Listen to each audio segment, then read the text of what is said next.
नमस्कार दोस्तों, हमारे चैनल पर आपका स्वागत है। दोस्तों, इस वीडियो में हम लोग बात करेंगे कि हम लोग हिंदू नववर्ष कब मनाते हैं, क्यों मनाते हैं और कैसे मनाते हैं।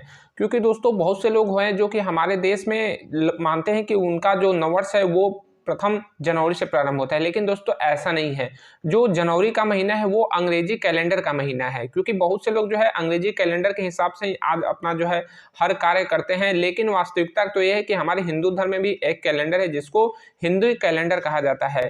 तो जो अंग्रेजी शासन हमारे ऊपर हुकूमत की थी, तो इस वजह से आज हमारे देश में सारी चीजें जो है अंग्रेजों के हिसाब से लगभग चलने लगी। तो चलिए हम लोग वीडियो को प्रारंभ करते हैं और डिटेल में समझते हैं कि हिंदू नववर्ष कब, क्यों और कैसे मनाया जाता है।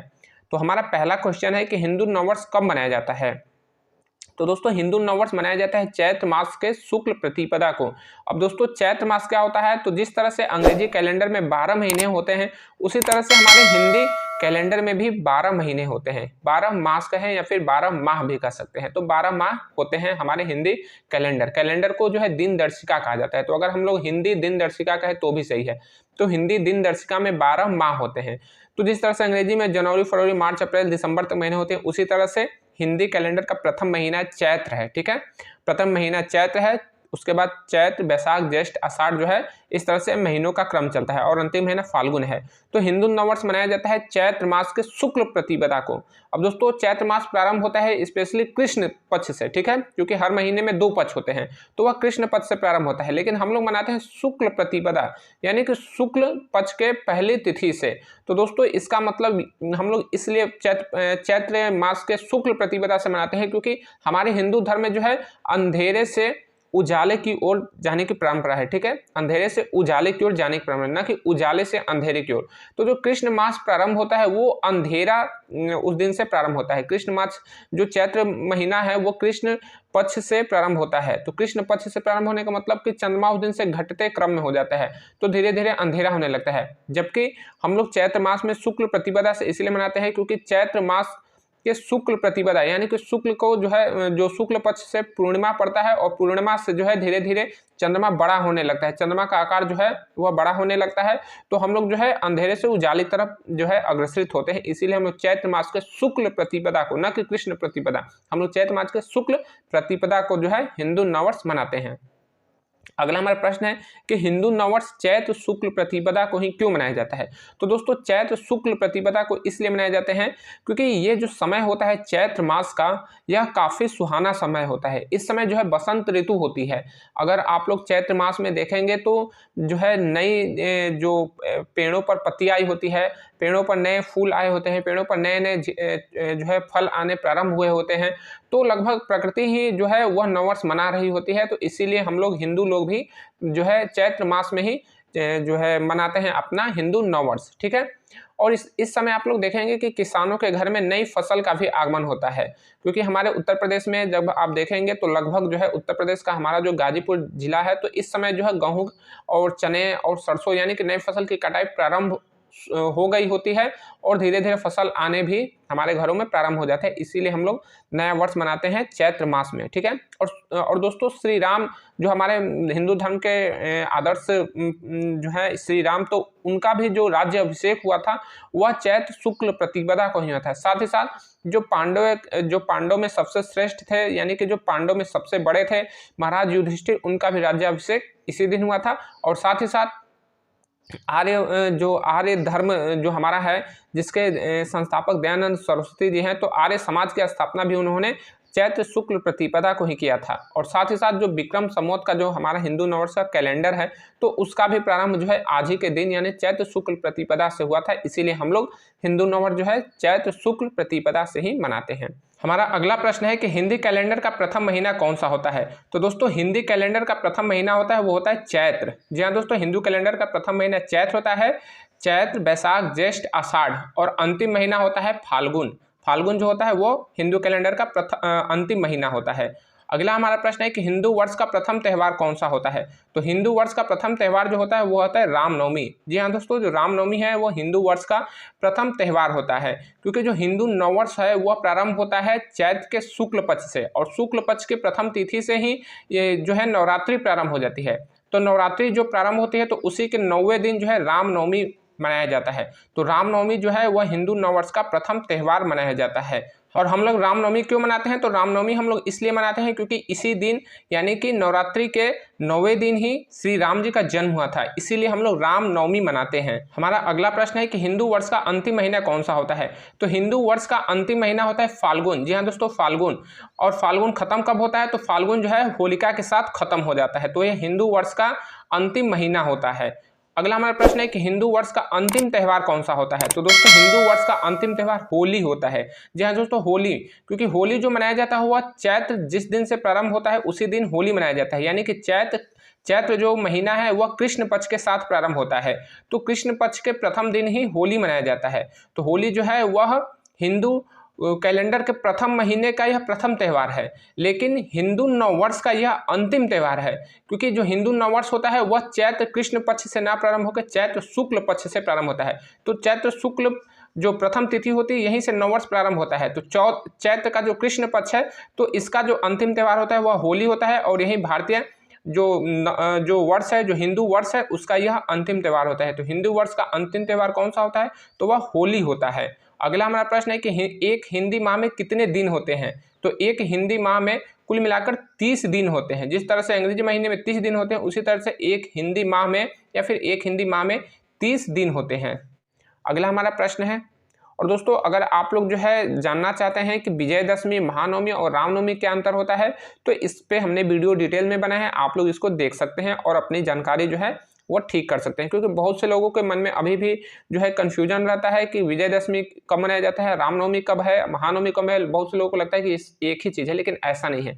आप लोग जो है इनमें अंतर क्या होता है हमारे चैनल पर जाकर इसके बारे में अंतर जान सकते हैं। अगला हमारा प्रश्न है कि हिंदी कैलेंडर में कुल कितने महीने होते हैं? तो दोस्तों हिंदी कैलेंडर में भी 12 महीने होते हैं। हिंदी कैलेंडर में भी कुल 12 महीने होते हैं। चैत, वैशाख, ज्येष्ठ, आषाढ़ और अंतिम महीना जो है वो फाल्गुन होता है। अगला हमारा क्वेश्चन है कि हिंदी कैलेंडर का क्या नाम है? तो हिंदी कैलेंडर का नाम है विक्रम संवत। हिंदी कैलेंडर का नाम क्या है? तो वह है विक्रम संवत। क्योंकि जो भारत सम्राट महाराज चंद्रगुप्त थे, चंद्रगुप्त विक्रमादित्य थे, उन्होंने इसको प्रारंभ किया था, इसीलिए उनके नाम से विक्रम संवत कहा जाता है। ठीक है, विक्रम उन्हीं के नाम से लगा हुआ है। अगला हमारा प्रश्न है कि कैलेंडर को हिंदी में क्या कहते हैं? तो कैलेंडर जो है इंग्लिश शब्द है और इसको हिंदी में हम लोग कहते हैं दिन दर्शिका। जी हाँ दोस्तों, इसको दिन दर्शिका या फिर तिथि गणिका भी कहा जाता है।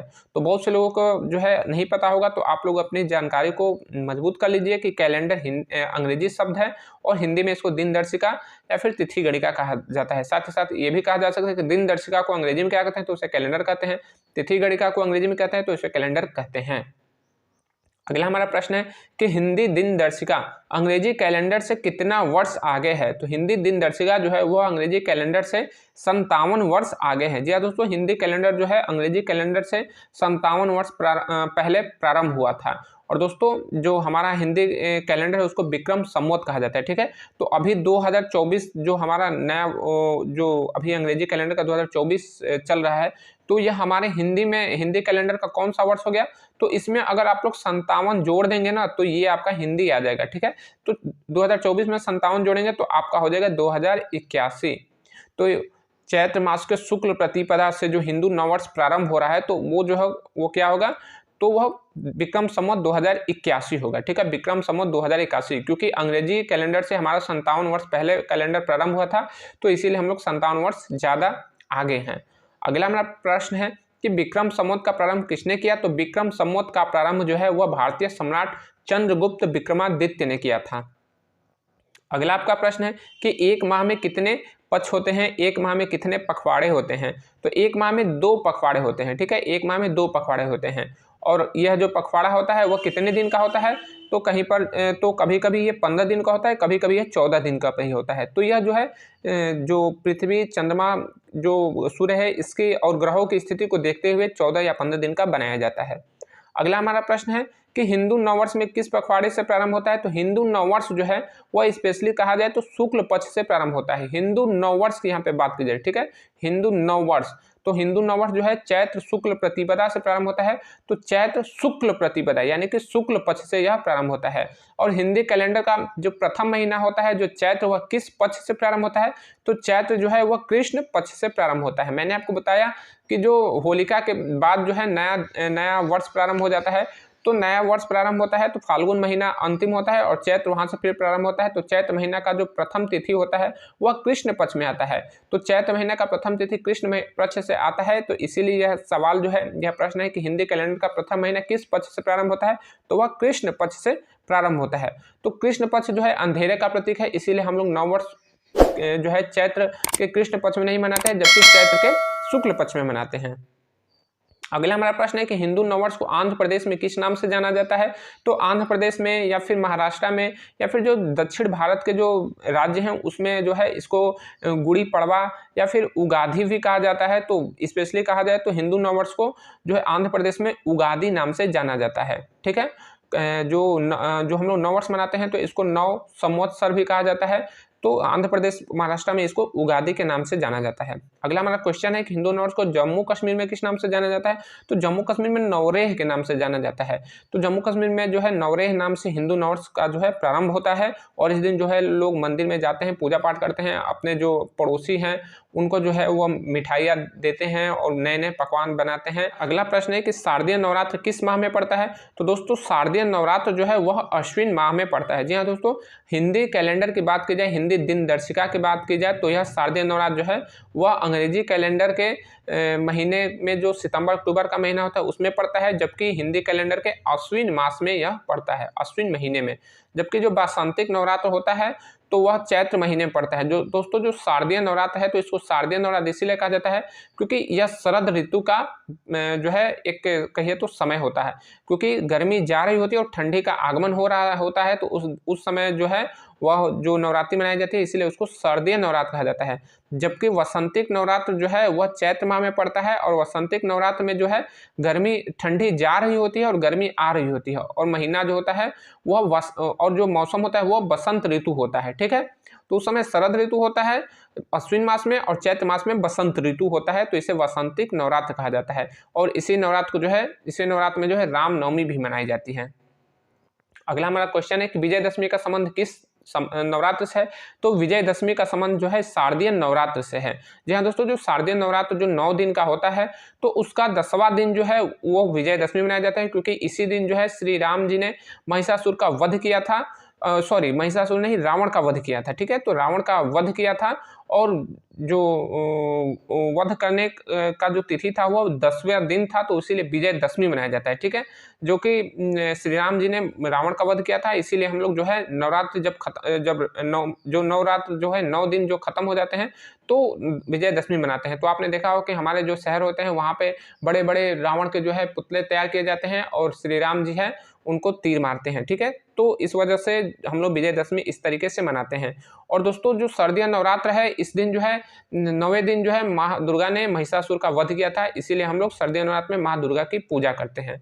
अगला हमारा क्वेश्चन है कि रामनवमी का संबंध किस नवरात्र से है। तो वह बसंतिक नवरात्र से।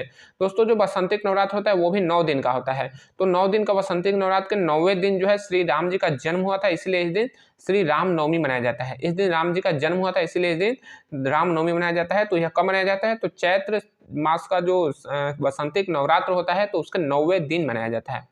अगला हमारा प्रश्न है कि एक हिंदी वर्ष में कुल कितने दिन होते हैं। तो ये 354 दिन होते हैं। जी हाँ दोस्तों, जो अंग्रेजी कैलेंडर में 365 दिन होते हैं तो उसमें से 11 दिन कम होते हैं हिंदी कैलेंडर में, हिंदी दिन दर्शिका में। तो एक वर्ष में 354 दिन होते हैं। ठीक है, 354 दिन होते हैं। दोस्तों भारतीय जो दिन दर्शिका यानी कि भारतीय जो कैलेंडर है यह काफ़ी महत्वपूर्ण कैलेंडर है। यही इसी कैलेंडर के हिसाब से जो अंग्रेजों ने कैलेंडर बनाया था वह भारत के कैलेंडर के हिसाब से बनाया था, लेकिन सबसे सटीक गणना कौन सा कैलेंडर करता है, तो वह हमारा विक्रम संवत ही करता है। तो दोस्तों आज जो है हम पे अंग्रेजों ने शासन किया और पूरा जो है हमारा शिक्षा प्रणाली जो है वह अंग्रेजियों ने अपने तरीके से बना दिया।